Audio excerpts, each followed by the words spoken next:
Hello and welcome back to On the Brink. This is the mining mini-series. We're sitting down with Blake King, who is an engineer at Galaxy Digital, focusing on Bitcoin mining, for his second conversation with us.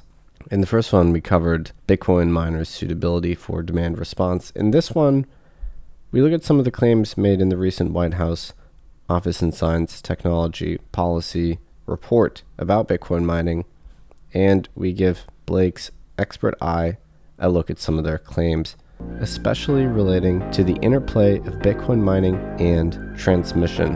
An incredibly complex topic. Blake, as always, does a great job breaking it down. Let's dive right into this one.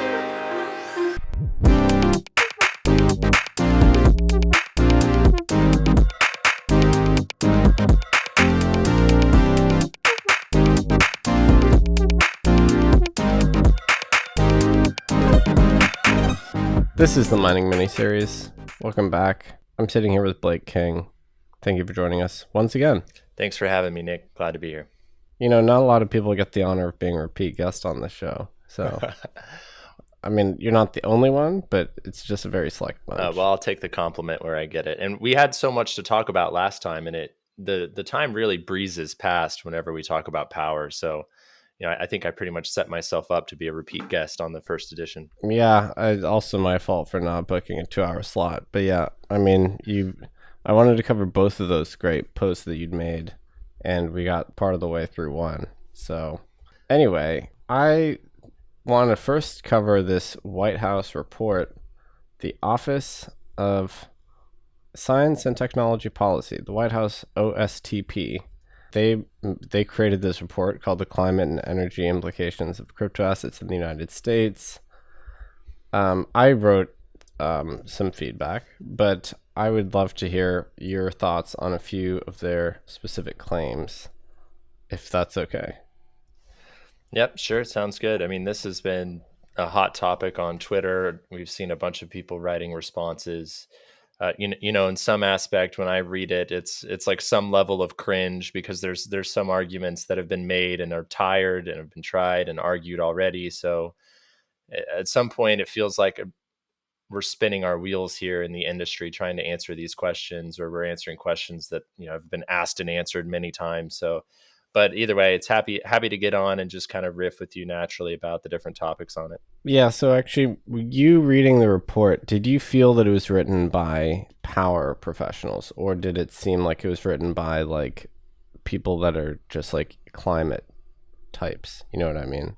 Well, that's a tough question to answer, Nick, because there aren't really that many power professionals that aren't climate hawks that exist in these spaces. Like, especially when you're reading like a White House report, there's like a certainty that it's going to come from the climate angle. The Biden administration has a pretty explicit climate agenda, climate goal. So it would be pretty tough to see something that's written purely from a power stance that doesn't have at least an underlying assumption or narrative towards climate change.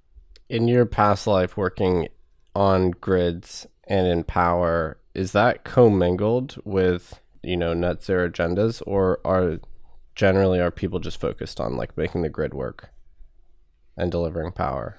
That's tough. It depends on who you are. Like if you are working, so just to be explicit on my background for the listeners. So I worked at ERCOT, which, the famous grid operator that not many people would have identified by name a few years ago, but now probably most people can identify. So I worked in the kind of the planning department, modeling planning.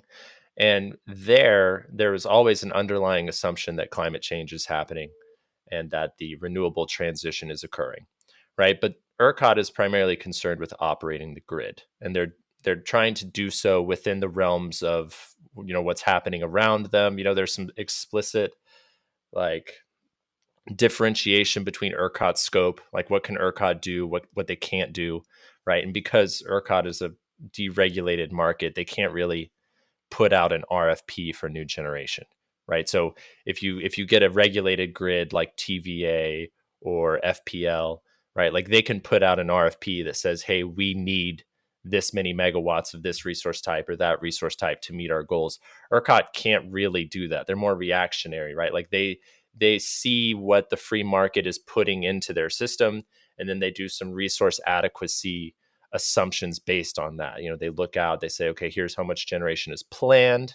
Like, is that enough to meet? If it's not enough to meet, then maybe we ask for more. But really, there's like this reliance on price signals to incentivize new generation coming online. So in that respect, there's an underlying assumption, obviously, in the industry that the energy transition is happening and that we have to do something to keep the grid operable during it.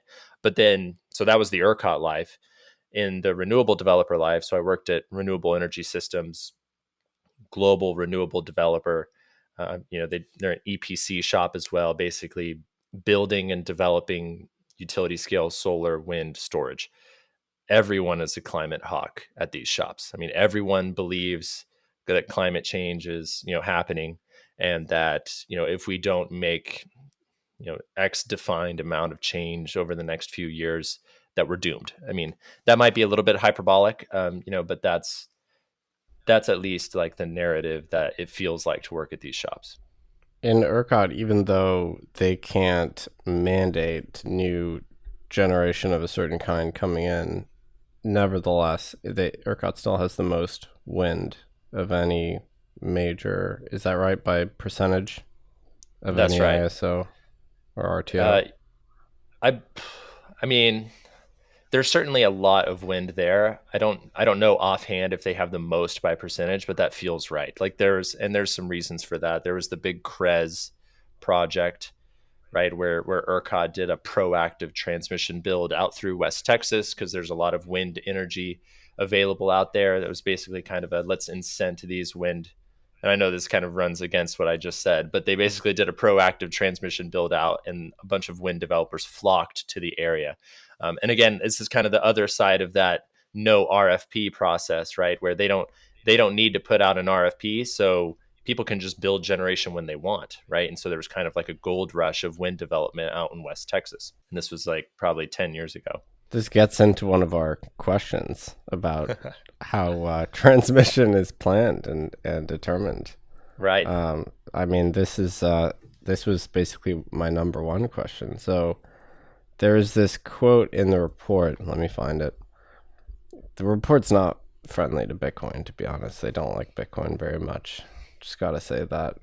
So they say, basically they imply that miners using renewables that might be curtailed or not be fully monetized, Bitcoin miners using renewables basically inhibits the signal that would prompt the build out of long range transmission. So here's the quote: using curtailed electricity can provide additional revenue to renewables developers and incentivize the construction of additional renewable energy capacity. All right, this is good so far. However, it can also reduce the financial incentives to construct transmission from these renewables to existing users. And then there's also a note on storage. So is that true? I mean, would Bitcoin miners plonking themselves down in West Texas mean that ERCOT is all of a sudden sort of price signal blind and no longer has an appetite to build transmission? In a way. And so, and I touch on this on part 2. So in the article in part 2, I give some kind of steel manning at the end of like what we should do to make Bitcoin a better grid resource.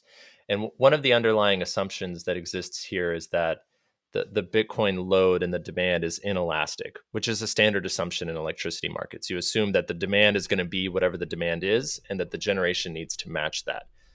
So you have an elastic supply, inelastic demand. Now, with the flexibility of Bitcoin miners, and when people like you and I discuss them, we like to steel man, and we like to say, well, Bitcoin mining is a purely elastic, like we'll turn off whenever the real-time price signal is such that we should, and then we build our arguments based off of that. Now, the reality is that that's not how all Bitcoin mining loads act today, and there is no real incentive or market rule where they have to behave that way.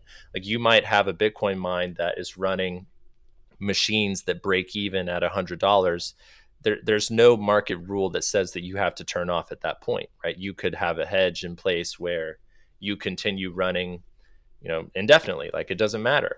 And so in that way, the Bitcoin miners that are going over there in West Texas are raising the prices over there, right? And whenever they raise the price, that inhibits what would be a price signal to build new transmission capacity to effectively bring cheaper electricity eastward. Because the signal is zero or negative or low pricing. The signal, the signal is that if we had more transmission capacity, we would lower the cost of operating the system. So the idea is that there's all this cheap electricity over in West Texas. There's not enough transmission capacity to bring it over. And so because we don't have enough transmission capacity, we now have to use more expensive generation in the east to serve the load. So if we spent money on, expanding transmission capacity, we might do a fixed cost on that transmission, but pay it back with all the cheaper electricity coming from the west. So the idea is if we raise prices in the west, well, then we're no longer saving money by building new transmission because that power is being eaten up. So it's kind of one of those things where, the wind and solar developers that put it out in West Texas are going to have to suffer a little bit of low prices until the transmission comes online, to then raise their prices by allowing them to serve demand in the east. So in this aspect, they would hurt the price signal to build new transmission. But this is a pretty narrow understanding of transmission planning, right? Like when I talk to the ERCOT modelers, they're putting Bitcoin break-even prices into their model. Really? So they're saying,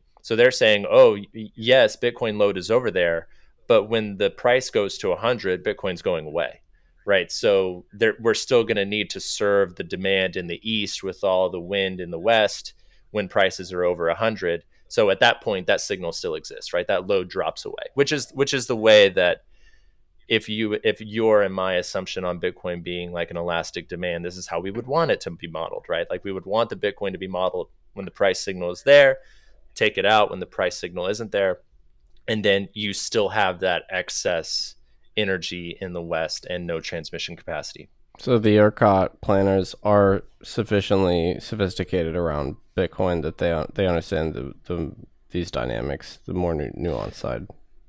They do. There isn't really a good structure yet, like compared to the generation side, right? Like they've been doing this with generators for decades, right? So they pretty much know how to do this on the generation side, how to economically propose new transmission, right? They know how to do that. With the Bitcoin side, it's very early days. And with all of the Q numbers, the load Q numbers that you also have on the agenda for today, yeah, we'll get into that. It makes their job much harder, right? Because they've got this model of the system, and they're now having to put in 17 gigawatts of Bitcoin loads. So like, there's just so much noise in the model, right? Like when you're running a power flow and you've got 17 gigawatts of load all over the place, like removing half of that can drastically change your results. It can change what transmission lines are feasible, what are infeasible, and things like that. So that's just another noisy variable that they have to deal with at this point to try and make sufficient analysis of what they should do about transmission. So my very much layperson reaction to this was based on my understanding. I feel like there's going to be, assuming there's more renewables built, oftentimes further from population centers, we'll just need a lot more transmission in the future, and that'll be a more important part of grid planning, is just building out more of this sort of connective tissue. And I would look to China's example there. Not that I look to China for much, but they built this serious, both DC and AC, I think, sort of like ultra high voltage, long range transmission network, linking up, solar and wind resources in the north, and then hydro resources in the south, and linking them to the industrial hotspots. So, it seems to me that if we have tons and tons of wind and solar coming online in less populated areas, we're just going to need oodles more transmission in the US anyway. And so I guess my question is, do we need these price signals as much? Or is it just a matter of we just got a green light transmission go crazy on the transmission front because we know we're going to need it. There's a famous chicken and the egg. It's funny because you can logic your way into certain issues that are just hot button topics in a very niche industry, and this is one of them. And it's called the chicken and the egg problem with transmission, which is historically, whenever someone went to go develop a new fossil plant, it would take years. And so the idea is you could kind of run the development of the plant with the development of the transmission and kind of meet them together at the same time. Now you can develop a wind or a solar farm in 2 years or less, which is a much crazier timeline than any sort of transmission development, right of way easements, Right. certificate of public necessity, actually building the structures. And so there's really two prongs that people have been doing here. One of which is to try and site these new projects as much as possible on the existing infrastructure. So that's, whatever existing transmission lines there are, site there, basically keep really close tabs on any fossil fuel retirements, right? So if a coal plant is up for retirement in 2030, you've got, every development shop in the country like targeting that area, like looking, okay, like where can we build around this fossil plant? Because when they go offline, they're freeing up capacity. Like maybe we can even repurpose their substation. Maybe we can build actually like right there. And so, when I was working in the development world, it was basically like the grid was picked clean, right? Like you would run your analysis on the models. You would say, okay, where is their capacity? Where can I inject enough energy without being curtailed such that my PPA prices are going to be like acceptable for people, right? And anytime you would find a good spot on the grid, you would look at the ERCOT interconnection queue and there would be like 3 or 4 other projects right ahead of you that just like came upon the same thing, right? So then the other alternative there is, well, that we could proactively build transmission. And this is what we were alluding to earlier with the CREZ project. ERCOT foresaw this issue. They said, well, there's a bunch of wind out here in West Texas. We got some NREL databases that say that this is like, the third windiest place in the country. Maybe we should build a nice big 345 kV loop out there and attract all these wind developers. And you also see that in other areas of the country, like right now in Colorado, they have the 80 by 30 task force, which I think is the 80% reduction in greenhouse gas emissions by 2030.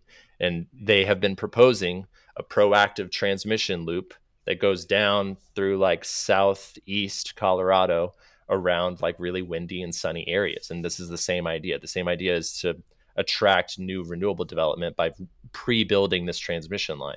And sure enough, halfway through the task force, you'll already find developers that are buying up land in these areas as kind of like a speculative gesture. That's fascinating. Either to flip the land Right. or to develop something themselves.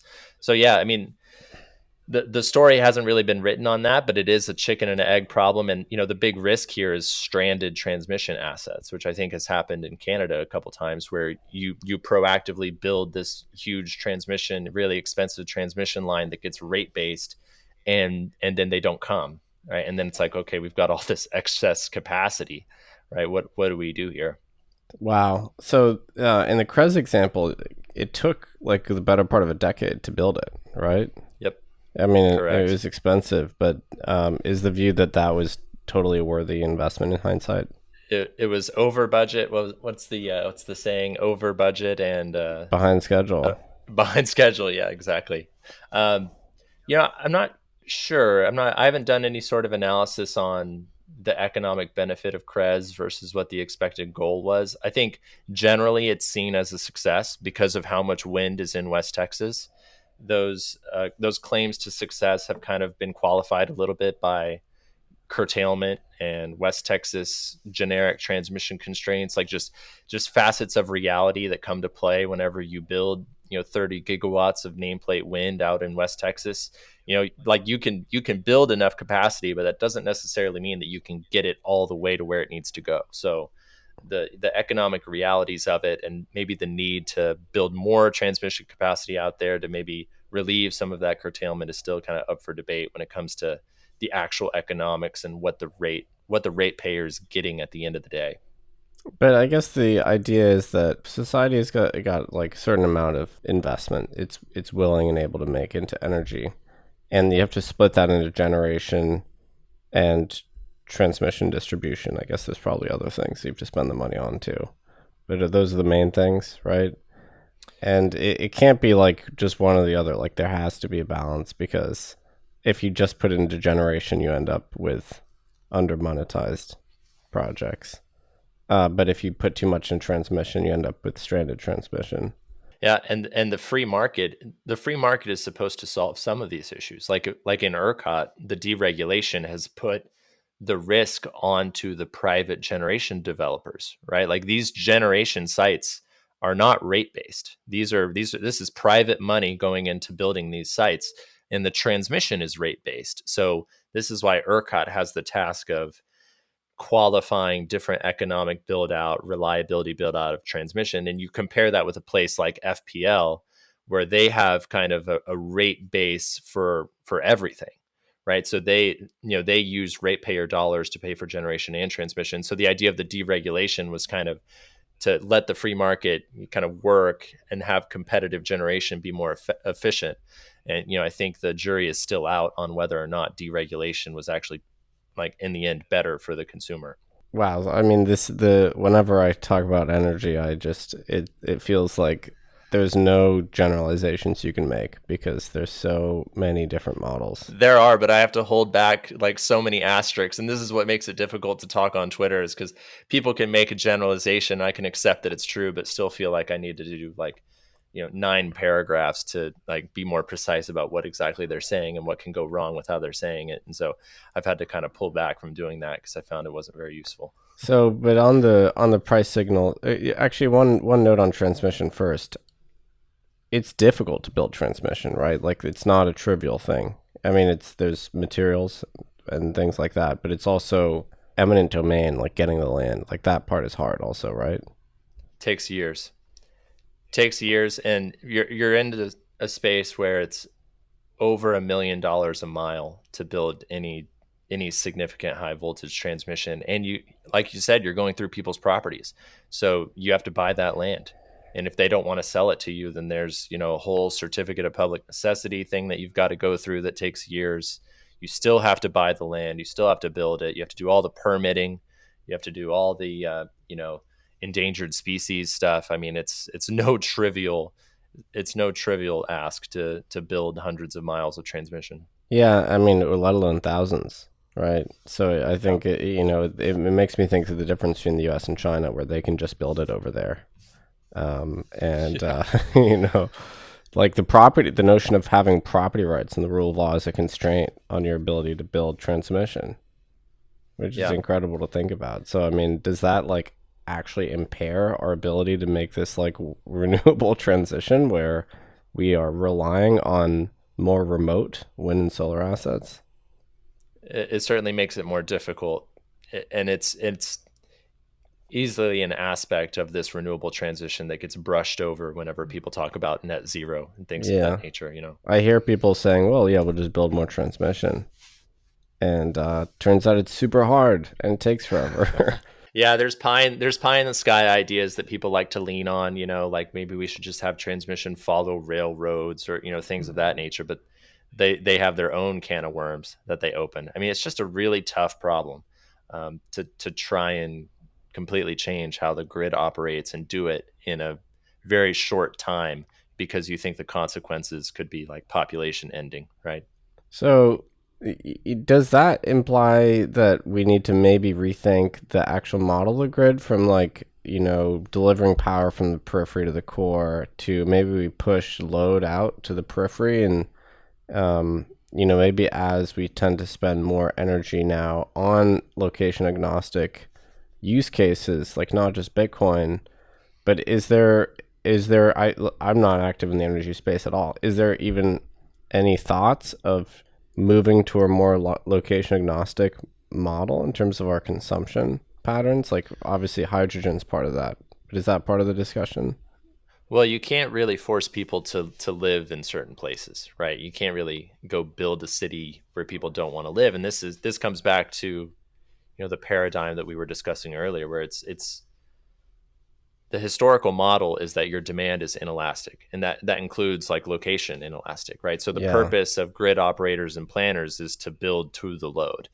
Now, just as you mentioned, there is big talk now on co-located hydrogen, co-located Bitcoin, things of that nature that kind of help the economics of these sites are out there and kind of de-risk their development, right? Right. But that still doesn't solve the problem of, we need to plan the grid such that whenever the peak demand happens, we need to have enough capacity and enough energy to solve that demand, right? So we can't just have this islanded solar and wind that's connected to the main portion of the grid through like half its capacity, right? Like that doesn't work. We're not actually solving the peak demand of the system that way, and so you're still kind of left with that problem. And it occurs to me that, in a sense, like electrifying vehicles actually, correct me on this, decreases the location agnosticism of your energy network, given that like gasoline kind of like was, could be like scattered anywhere, whereas like EVs, you charge them at home, or is it still kind of like roughly the same, would you say? Well, that's interesting.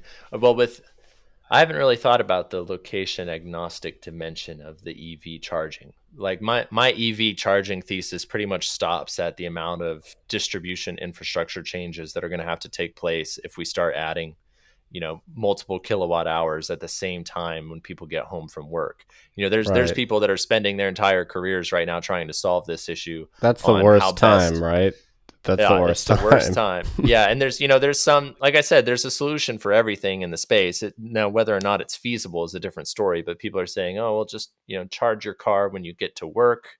Like what are you doing at work with your car anyways? You might as well have like a little charging port to do it. And then we do like rooftop stuff, like everything. We can go down its own like due diligence hole for multiple hours on discussing it, but yeah, the EV problem is one thing. The electrify everything is another question. I mean, Yeah. that's a thing that I want to bring up anytime someone makes a reference to Bitcoin's energy use. And it's like, well, I mean, we're using electricity for a lot of other things, or that's the goal at least. So we're going to have to solve this at one point or another. Yeah, I mean, frankly, in my view, Bitcoin is the electrification of gold as a storage of value asset. Like, so how do you mine gold? You use a big, gigantic truck that's the size of like 10 school buses, and it drives around using diesel fuel, and it takes ore and it, whatever. There's trucks involved. I don't know how it works. But like, gold mining at least can't really be electrified, right? I don't think you can really electrify those trucks, or any of that infrastructure. Bitcoin basically does many of the same things as gold, similar purpose, but it's fully digital. So this is the thing that confuses me. Bitcoin is already fully electrified. That's where we want to go. That we want to electrify everything, right? And the electrify everything agenda has us increasing generation by whatever, 3 to 4x. I don't know, some multiple.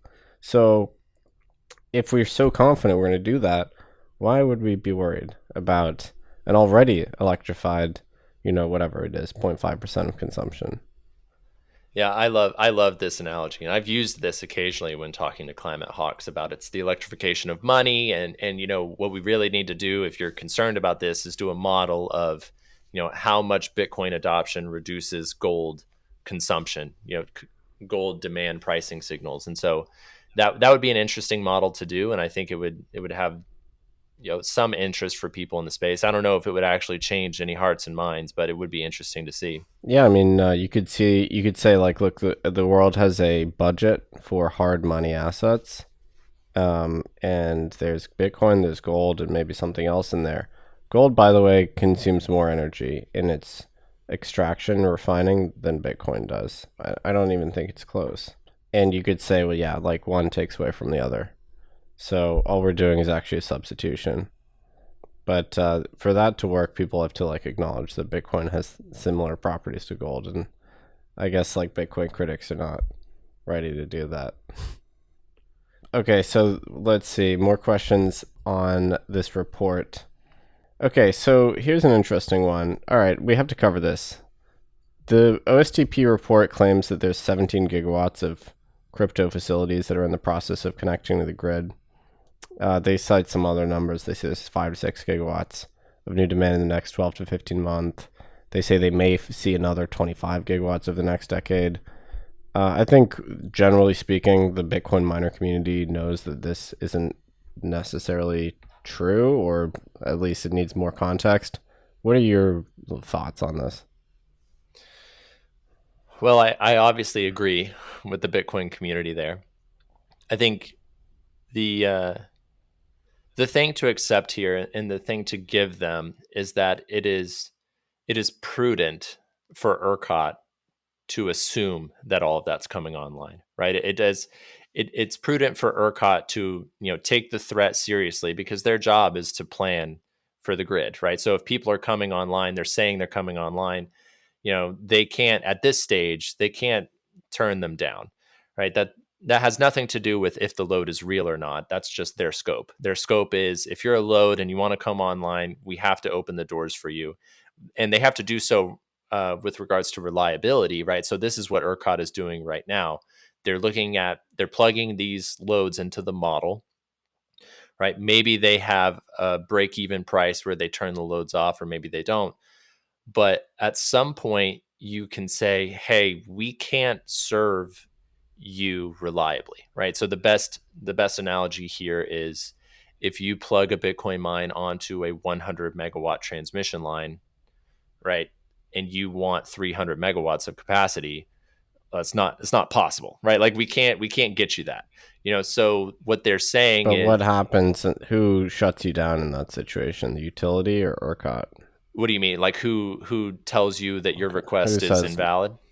yeah? So this is another each question that you ask has a whole paragraph explanation, Nick. But historically, the transmission operator has been the one that has kind of handled this process. Right now, recently, ERCOT has stepped in from kind of a central planning process and said, "Hey, we've got every single transmission planning group coming to us saying they've got gigawatts of requests, and every transmission company has their own process and their own scope. So, like, we're going to need to kind of see this from a holistic point of view." So, right now, ERCOT is, I believe, don't quote me on this, but I believe ERCOT is the one that is running the actual interconnection study and saying, "You want 300 megawatts? Best we can give you is 100 megawatts for now, because we can't reliably serve anything over that, and you're going to have to wait for transmission upgrades." So this is ERCOT's scope at this point. So these requests, the 17 to 25 gigawatts, I mean, how real are those? Is there financial security attached? So let me give some context on how this works on the generation side. So on the generation side, you can submit an initial request to ERCOT for something like a couple $1,000s, maybe like $2,000. You then get onto their worksheet that says that you've submitted a request. Now, this worksheet right now for ERCOT says that there's 100 gigawatts of solar coming online in the queue. Right. Okay. Now, once you are in this, it's called a screening study. And that's within the next few years, right? Yeah, I can't. I've got the worksheet open, but it's public information if people want to Yeah. look at this, right? That always shocked me looking at the queue, because it's just like an indescribable amount of solar, wind, and batteries. It's huge, and the entire point is to get in, get the process started, let ERCOT know that you're there, and also to let people around you know that you're there, right? Like, if you put 500 megawatts into the queue at this certain location, all your competitors that are looking around that area now know that you know about that area, right? Now, they don't know if you've got a land lease signed. They don't know how far along you are, but it's kind of like a game of chicken at this point. You're jumping in. Okay. So you spend a couple months, and then you pay for something called like a full interconnect study. This is more expensive. This is more in the range of like $100,000. Now this, levels you up to like one more level of seriousness, right? Again, all your competitors know that you're there, things of that nature. You do all those studies. Then you do something called sign an interconnection agreement. Now, whenever you sign the agreement, you actually securitize all of the transmission facilities that are needed to interconnect you. So this is like a new substation, upgrades to the existing infrastructure, be like protection equipment, things like that. Usually something like 10 million to 20 million bucks, Mm-hmm. you have to post security for. Reason being, if you cancel your project, right, the transmission entity doesn't want to be left holding the bag, right? So they Mm-hmm. basically take a deposit from you. Okay. At that point, whenever you've signed the IA, that's when you are considered real in ERCOT's eyes in terms of modeling, right? In terms of they're not putting you in the model, they're considering you real. Now, for everyone else that's looking at these models, they might include those earlier stage projects as like a sensitivity case, right? Like, this is the grid for sure, but I want to know what happens if all these other people come online too. Now, let's go back to the load side. The load Yeah. side right now, And just basically, on the generation, like of that 100 gigawatts of solar in the queue, how much of it do you expect to become quote unquote real to make it to that third step? maybe 25%, That's actually 30%. more than I expected. Yeah. Yeah, there's a PowerPoint that a guy named Dan Mantana puts out. Mantana, sorry if I'm butchering your last name, but he's in the resource adequacy group at ERCOT. He puts out a PowerPoint that basically does this because he's in the resource adequacy group, right? They want to know how much of this is real, right? It doesn't do ERCOT any benefit to not have line of sight on how much of this is actually going to get built. So they do an analysis of this every year and they put it out. And I think it was recently shown that. Got the numbers right here. So all projects success rate is about 25%. Solar, it's 20%. Wind, it's 29%. So everything is down there below 30%, except for biomass, which is at a 100% because there was only one project. Yeah, because really the queue is all wind, solar, and batteries right now. Effectively, there's a Right. few natural gas plants.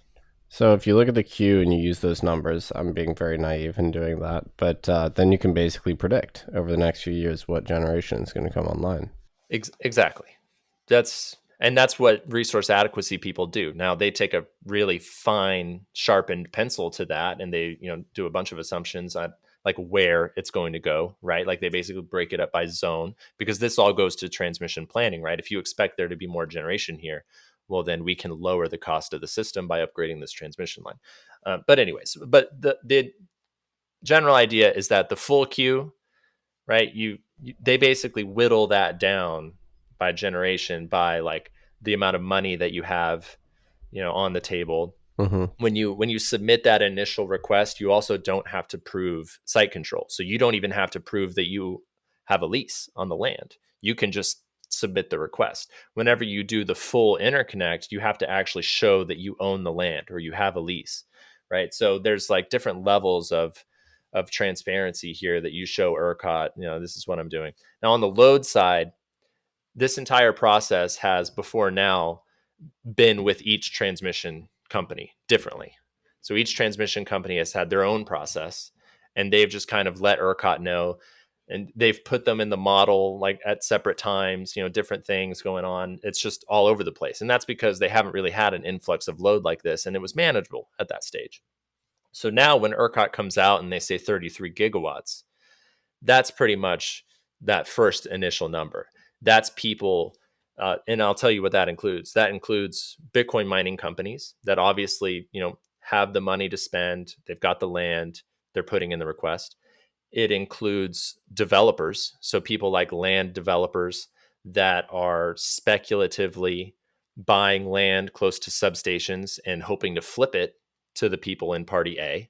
It includes Bitcoin miners that are just speculatively putting in requests because they can, right? Like if you're a Bitcoin miner and it costs you $2,000 to get in line and submit a 1 gigawatt request, then why not? Why not get in line, submit a 1 gigawatt request? Maybe ERCOT cuts you down to 600 megawatts, but you're in line now, and now because you have an interconnection position, that's worth a lot of money. So you can either take that 600 megawatts down yourself, or you can flip it to people in group B or people in group A, right? So there's this whole new commodity now of speculative interconnection requests that is formed. And, renewable developers have this problem as well. But this is why it's so frustrating to see these numbers touted as real. And it's Mm-hmm. because, man, do you know how much money it costs to build a 1 gigawatt Bitcoin mine? Like there's only 9 gigawatts of Bitcoin mining in the world right now. You're talking about building a 1 gigawatt Bitcoin mine. I mean, that's $1 billion. That's not possible. And the fact that you can submit a request for maybe a couple $1,000s and get in line and say you're a gigawatt just makes these numbers wholly untrue. And so that's what's so frustrating for people like me that are trying to actually give a good steel man to ERCOT and have ERCOT come back and say, well, yeah, you're probably right, but from our perspective, what are we supposed to do? And that's true. I mean, they can put out RFIs and ask if they're real or not, but there's no real structure or process in place right now for them to say, okay, you've submitted 2,000. Now, when it gets to this stage, we'll ask you for more money. And if you're serious, that process isn't set up yet. It's in the works. They're working on that process. But as it stands now, those headline numbers are just out there into the world. Yeah, so I looked at the source really, and a lot of it's tracing to. Is Brad Jones still the interim CEO, or is there a new one? He was the interim CEO, but ERCOT just put a new CEO in place. I can't remember his name. I think he was from a utility up in the Midwest. Okay. Well, so I think Brad Jones made those claims to Bloomberg, and then the White House got it from there. But why would ERCOT, exaggerate the likelihood of Bitcoin miners to be consuming tons and tons of load? Like, what's in it for them? Why not just be realistic and be like, yeah, qualify the numbers at least? Well, what is the downside to them taking a more conservative approach? Right? The downside, there is no downside. The Bitcoin miners obviously want a cleaner number because that can probably exacerbate their interconnection. But for ERCOT, being more conservative is always in their planning, right? Like they would rather plan for the bigger number, slow down the process, right? Like drag the process out rather than try and get more clean numbers and push everyone through. There's also legitimately no process for them to follow right now, right? Like ERCOT has procedures and processes that they must follow, protocols, if you will, things of that nature. And there's just nothing set up right now to filter load interconnections. Load interconnections have always been pretty cut and dry. Like someone wants to come online, right? Like they do the request. It takes them a while, to build their stuff. And so now you've got this speculative boom and there's no process to handle that. And ERCOT doesn't really have, the scope to tell people no or to tell people yes. Like ERCOT actually, just to put it in perspective, right? ERCOT can't come out tomorrow and charge people $100,000 a megawatt. They simply can't do it. Other operators, like in Colorado or something like that, they can do that. They can institute a queue fee where it costs you 10,000, 50,000, like something that's like a little bit punitive to force you to put money at risk, right? So if you're actually serious, if you're willing to build a 1 gigawatt project for $1 billion, you'd probably be willing to put $10,000 a megawatt down at this stage. ERCOT doesn't have the scope to do that. They would have to do like physical changes in their procedures and protocols to be able to do that. So it's half and half. It's half like conservative posturing for the sake of operating the grid reliably, and half they literally just can't make the changes that we think would be beneficial for them to make. It's so funny always how heterogeneous these grid operators are in terms of their mandates. It's frustrating for people that work in the industry because you basically get, pigeonholed into one grid that you're a subject matter expert in. And as soon as you try and put on a different hat, it's like, whoa, I'm gonna have to go back to the basics here. Yeah, I'm nothing even close to an expert, but ERCOT is the one that I learn about the most, I think, because the people that I talk to know about ERCOT. And so I guess I should be looking into the FPL grid. I don't know. Yeah. I think it's much simpler. Maybe Florida will become the heartland of Bitcoin mining, and then we'll all be talking about FPL. It's possible.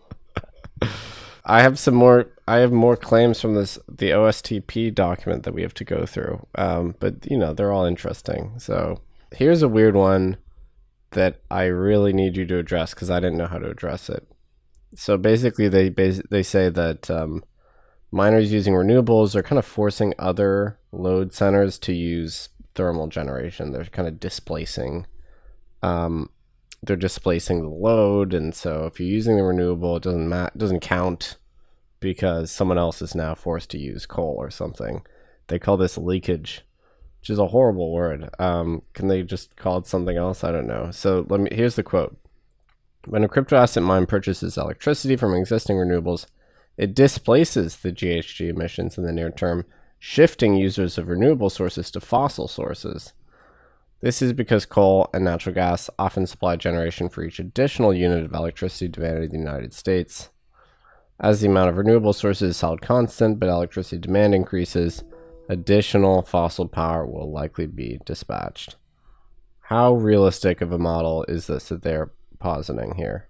Well, the issue with this is that realistically their claims, like what they're actually stating, is true, right? The problem that I see is the philosophy behind what they're stating. And Troy Cross does a good job, kind of explaining this in philosophical terms, right? But they're basically giving Bitcoin like a second tier status as a new load, right? Which one can qualify in saying, well, yes, it the amount of gigawatts that is coming online, denote its special attention, right? This isn't a new load that's coming online with 1 to 500 megawatts a year. This is gigawatts coming online. And so it deserves like special attention. But the general philosophy is pretty Malthusian in a way. Yeah. Specifically, like you're talking about, one, we want you to be cleaner, but even if you do use clean energy, you're actually displacing other people from using it. So there's actually no way for you to meet our demands and our needs. And you can say the same thing about, Facebook, TikTok, Lululemon. I mean, if you look at the past 10 years of all these different companies that are net zero, right? What they're really doing is funding PPAs for these renewable projects, taking the renewable energy credits and like netting the renewable energy credits out with their annual energy yield. I mean, arguably, they're doing less than Bitcoin miners that are sustainable in their mission, where Bitcoin miners can actually, in many cases, prove that the electrons they're using would be like low carbon electrons. We're opening up a can of worms here, but like the idea is that if you lay claim to all the future renewable energy credits, right? Like if the site is curtailed, then you don't get the renewable energy credits. If they are not curtailed, then you do, right? So you're actually taking a renewable energy credit that is theoretically displacing a fossil unit that would have been turned on had this site not existed before, right? So the philosophy of you're adding load to the system, so you're potentially undoing, the addition of this megawatt hour of renewable energy. I mean, that's true. But that's also true for all the Californians that are moving from California to Texas. It's true for any other new load that's coming online. It's true for any electrification, right? Like every EV that you're coming online is adding demand to the system.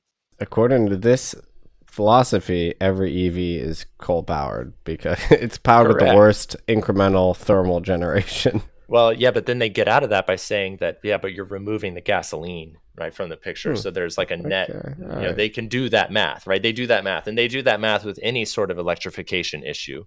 But the question is, you're now swapping fossil for fossil. So why don't we just work together to develop more generation generally? Like, why does the philosophy have to take this punitive Malthusian like stance specifically with Bitcoin, but with no other loads? Like, why don't we get rid of the dryers? It's just like, it's ad absurdum. Like we could talk about this from a million different ways, and it doesn't really make sense. But the one that you're saying, like the facts that they're saying, is true.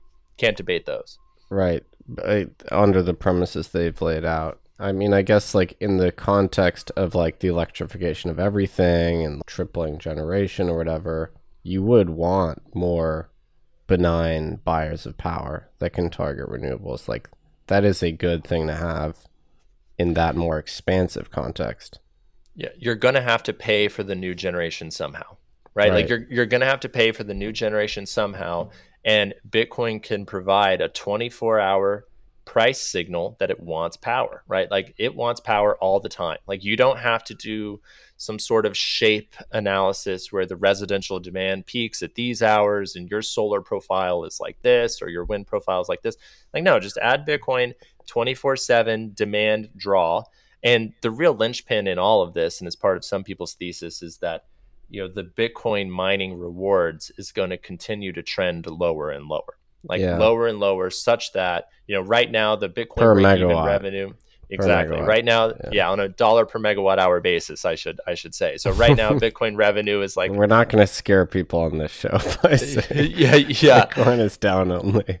Yeah, right. Well, the Bitcoin price, yeah, exactly. The hash And this price. is an analogy that I give to the climate hawks on Twitter, right? The climate people, like the Sierra Club guy that basically says that Bitcoin is part of the problem here.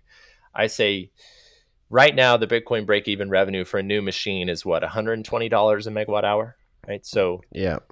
halving takes that down to 60, considering like the Bitcoin price stays constant, right?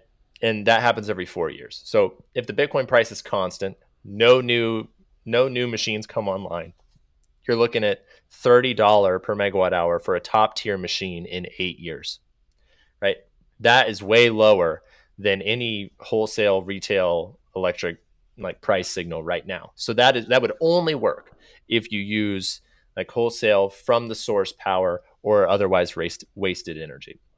The only way that doesn't work is if Bitcoin price skyrockets, right? So Yeah. like your thesis, your anti-Bitcoin thesis basically bakes in a 500K per coin Bitcoin price, which Yeah. is possible. Like, I'm not going to debate you that that's possible, but do you accept that? And if you don't accept that, then you should maybe revisit your logic on the game theory of what we're trying to say. Like, we're trying to say that right now Bitcoin is competing with all these other residential customers, but in 4 years that's not going to be the case. And if you stop it now, you're really extinguishing something that has a beautiful probability to just like flourish in the energy world and make like really positive change.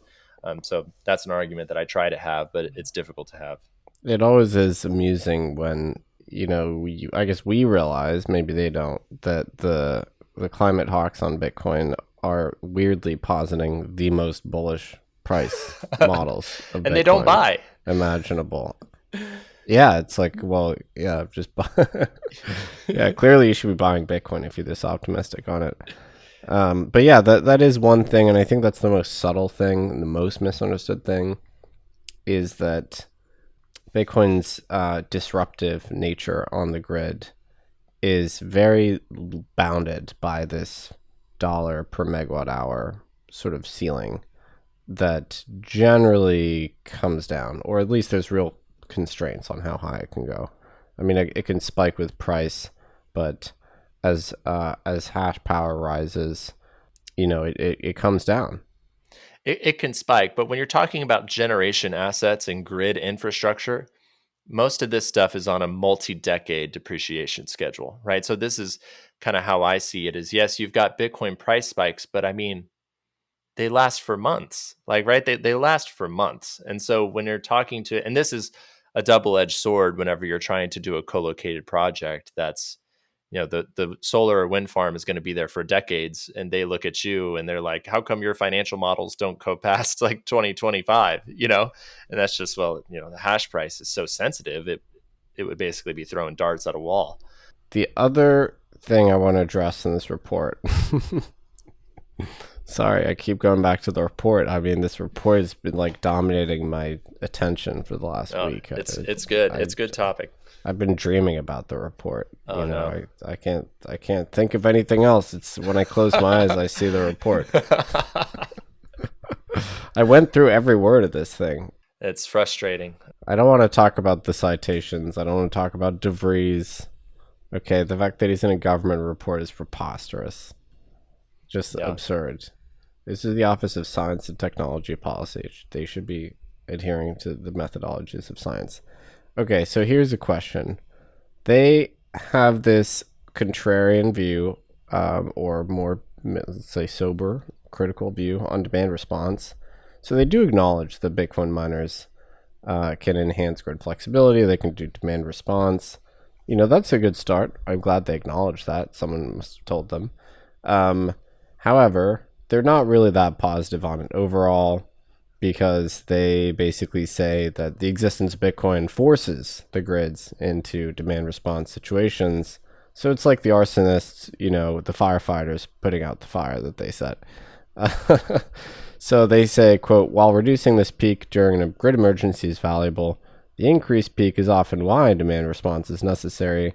Establishing misaligned incentives between crypto asset miners and grid operators. They basically are implying here that miners, because they can profit from these demand response events, that they are almost causing them deliberately so they can sort of cash in.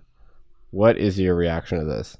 Yeah, I mean, there's a lot to unpack here, and there are a lot of different assumptions, right? So you only really make a lot of money during a demand response event if you have bought a hedge. Okay, so I'll try and not like talk too much about like the hedges, but effectively a hedge that you buy would be a wholesale transaction where you're buying power forward from someone else. Like in ERCOT specifically, you're buying it from a counterparty that thinks that selling you the hedge is in their best business interest. Okay, perfect example here would be you want to lock in power for the next 10 years, right? Bank of America is willing to sell you power in ERCOT for 10 years for $60. Bank of America ran the numbers, right? Bank of America thinks that them selling you power for $60 over the next 10 years gets them a 15% margin because they either are willing to take the real-time risk, right? Because if they owe you power for 60 but the real-time price is 50, then they basically cover their short position, or they have bought enough power from generators at a discount that they can lock in their margin. So Bank of America thinks they're making money off of you. Okay. So they sell you this hedge. You as a Bitcoin miner can now either take the $60 per megawatt hour power and mine with it, or you can turn off and sell that power back to the grid. You're not really selling the power back to the grid.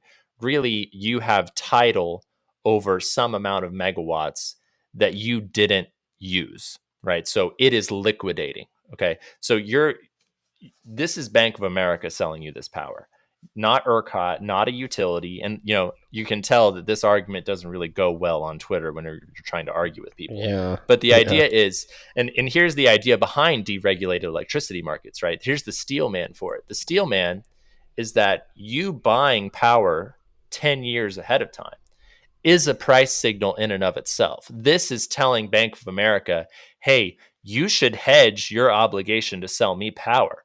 How are you going to do that?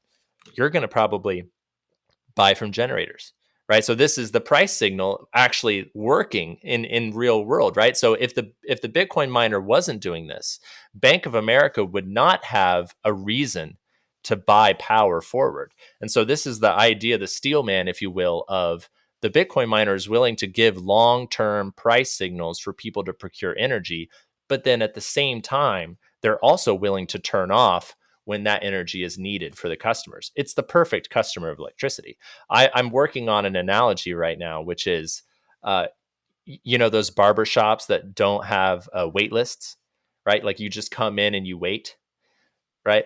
The Bitcoin miners are the people that like to get their haircut every day, right? So they come in and they're sitting there and they're willing to pay the barber $10, right? But if someone comes in and they really need a haircut that day, the Bitcoin miner is ready and willing to let them skip the line, right? So all the Bitcoin miners are in there getting their haircut, and the barber says, we should hire more barbers because there's all these customers here. But at the same time, they're willing to let people skip the line. So that's like the analogy that I like to use in saying that what the Office of Science and Technology is completely discounting is the price signal, which is the base assumption of a deregulated market is that the price signals are important. So they just fully ignored that aspect. Well, they ignored the supply side, right? They ignored Exactly. that the signal should lead to more generation. Yes. Wow. Yeah, that was a great explanation. So what happens when Bitcoin miners turn off and choose not to buy the power at whatever above $60? Well, do they have a hedge or not? In the case that they do have a hedge, what mechanically happens there? Well, it depends. Is it a physical hedge or a financial? So generally, what happens? Let's say you buy power forward at $60 a megawatt hour. Okay. You're a 100 megawatt Bitcoin mine, right? So you basically mine. It doesn't matter what the real time price is. Real time price could be 40 or 1,000. It doesn't matter. You pay 60, right?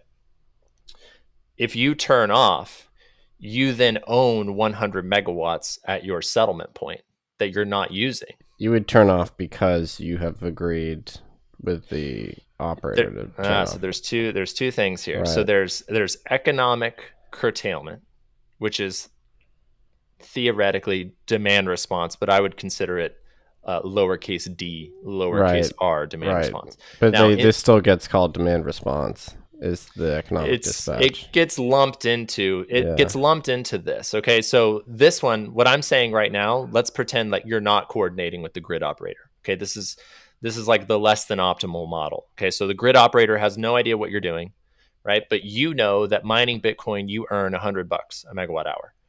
Now all of a sudden the grid price goes to $200 a megawatt hour. Well, you can turn off. Technically, you still owe Bank of America $60 per megawatt hour. It's a take or pay PPA. So you owe them regardless.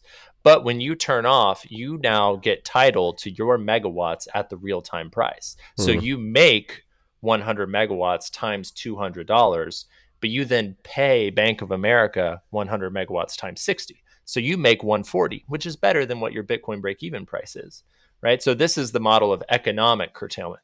You are, because the spot price of power is going really high, you decide that it's better just to sell that and sell it to anyone else as opposed to sell it to the grid.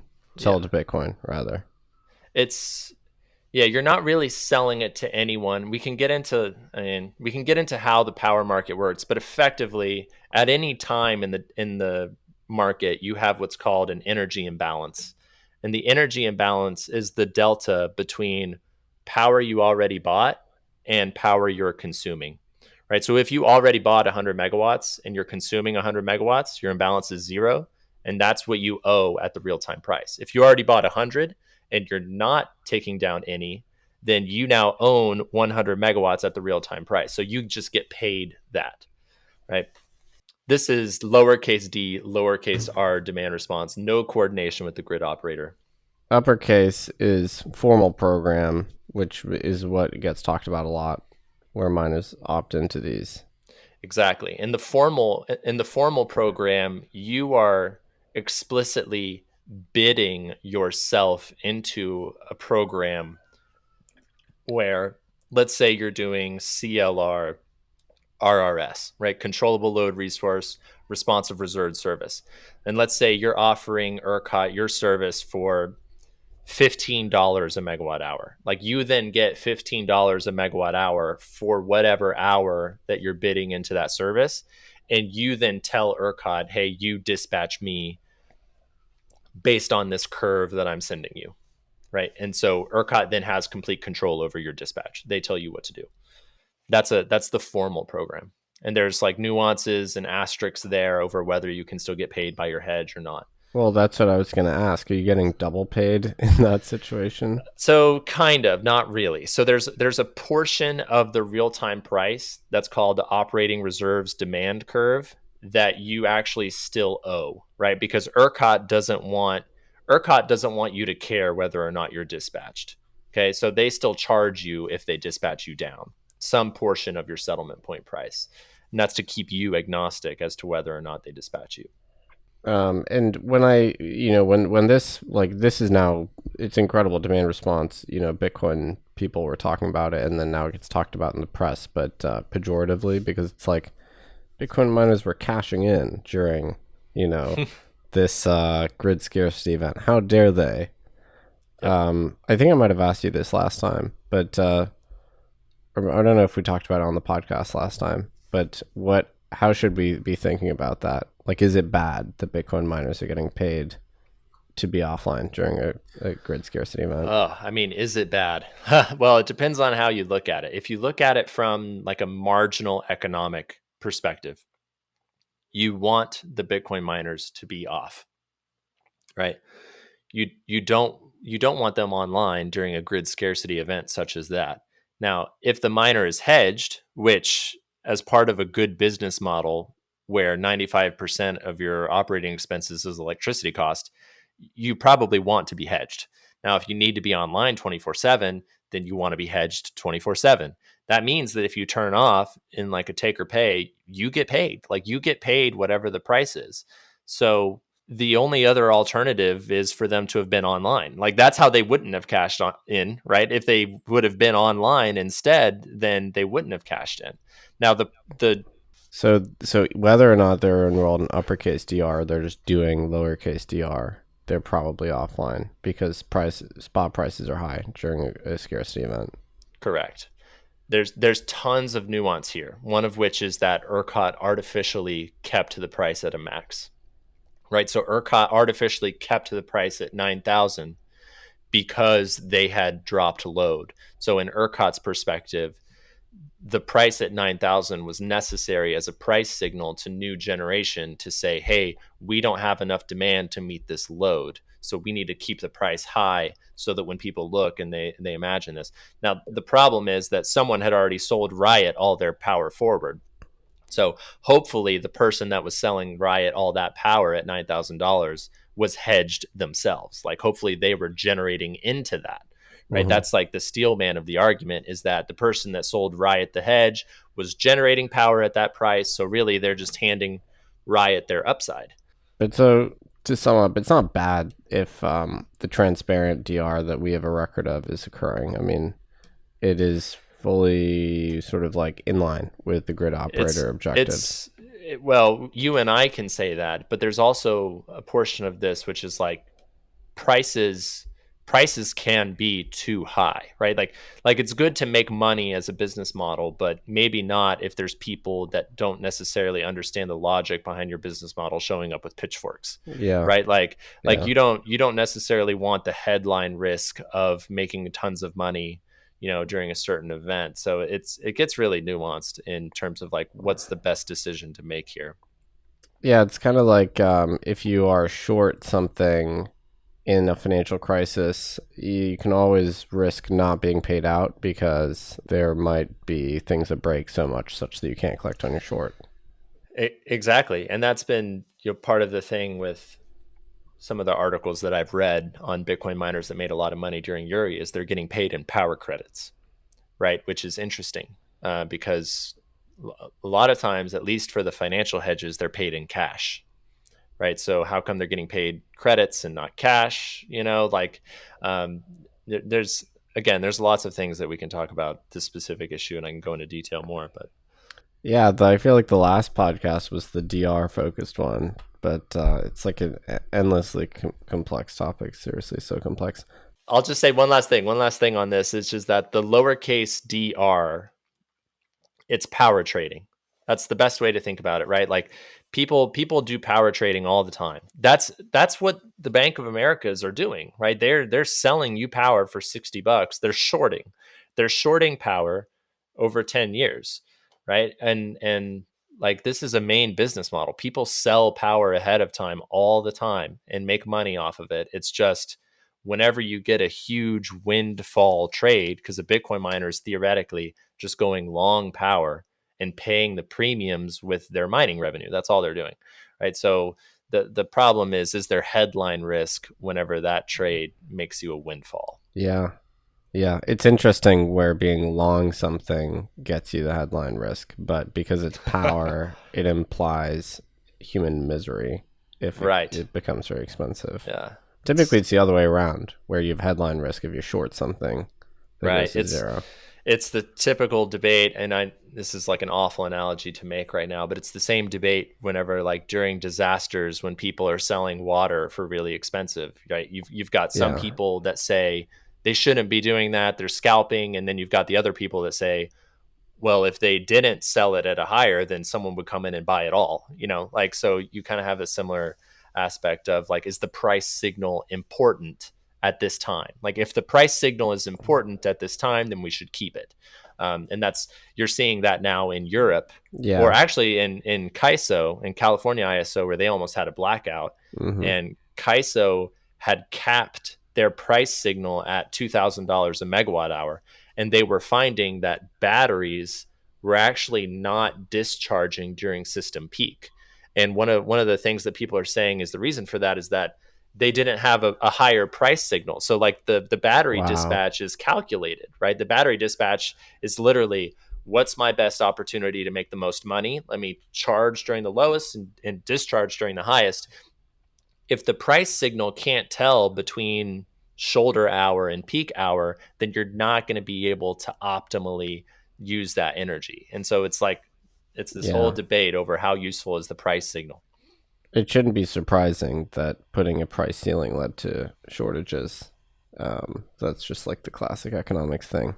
But yeah, I mean, it's the same in Europe, where prices are now being understood as kind of like vacuous and like maybe not even that relevant anymore, because we're going to maybe just go to a command and control top-down system with rationing. Or like windfall taxes, revenue caps, etc. Yeah. Yeah. So I guess with political force majeure, maybe all of our, delicate reasoning about markets doesn't matter anymore. Yes, that's possible. It's certainly a risk. Hopefully not in Texas. Okay, well, we'll leave it there for today. Blake, we didn't get to any of the co-located, Bitcoin miner discussions. That was one of my hopeful topics on the first interview as well. I know. Maybe we'll have another one. Well, the good news is that, by the time we do the third episode, there'll probably be more data and miners that are actually doing this that we can talk about. Yes. But thanks again for indulging me. This has been great. Very informative. I always learned so much. Hope the listeners did as well. We'll see you next time. All right. Thanks, Nick.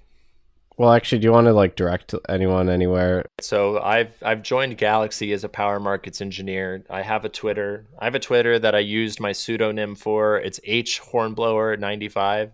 I sadly didn't think about it before I started publishing articles and stuff with my old naval ship character pseudonym, but that's where you can find me on Twitter. I've written a couple blogs for Brains, looking to write another one on forward hedging strategies and economics. What is H. Hornblower exactly? So you don't know who Horatio Hornblower is? I've heard the name. I don't know what that is though. So and thank you for giving me the opportunity to describe this. So if anyone likes naval warfare, 18th century fiction, similar to like Master and Commander, things like that, I love that film. Yeah. So Horatio Hornblower is a fictitious character. There's like 11 books, I think, written that follow him from basically being like a midshipman all the way up through the ranks. So my favorite book series, I've read it a couple times. I would highly recommend people order and give it a read. I read books like that when I was a kid, like Sharps rifles. I don't know if you ever... I've heard of it. Like the British one is like this aviator called Biggles. There you go. And I think it's, common. Master and Commander is a fantastic movie. Yeah. One of the greatest. It's a good book too. Oh, I didn't know his book. I think in the film there are no women that appear in the entire film, or possibly no women with dialogue. It's one of the rare films where it's literally just guys. Is that the one with Russell Crowe? That seems right. I know they made a Horatio Hornblower one, but it was like in the 50s. So I was wondering if there was like an older Master and Commander. Yeah, what I'm excited about is like the Napoleonic Wars coming back into pop culture. Like there's, I think they're underrated as like a historical period. Yeah, the not to continue the plug, like beat it to death, but the Hornblower books like follow the Napoleonic Wars, and I think Hornblower himself is supposed to be modeled after Nelson, which is famous British admiral. So anyone that's even mildly interested in what we're talking about should certainly get at least the first book off Amazon. Okay, into it. All right. Thanks again, Blake. Yep, no problem. We'll talk later.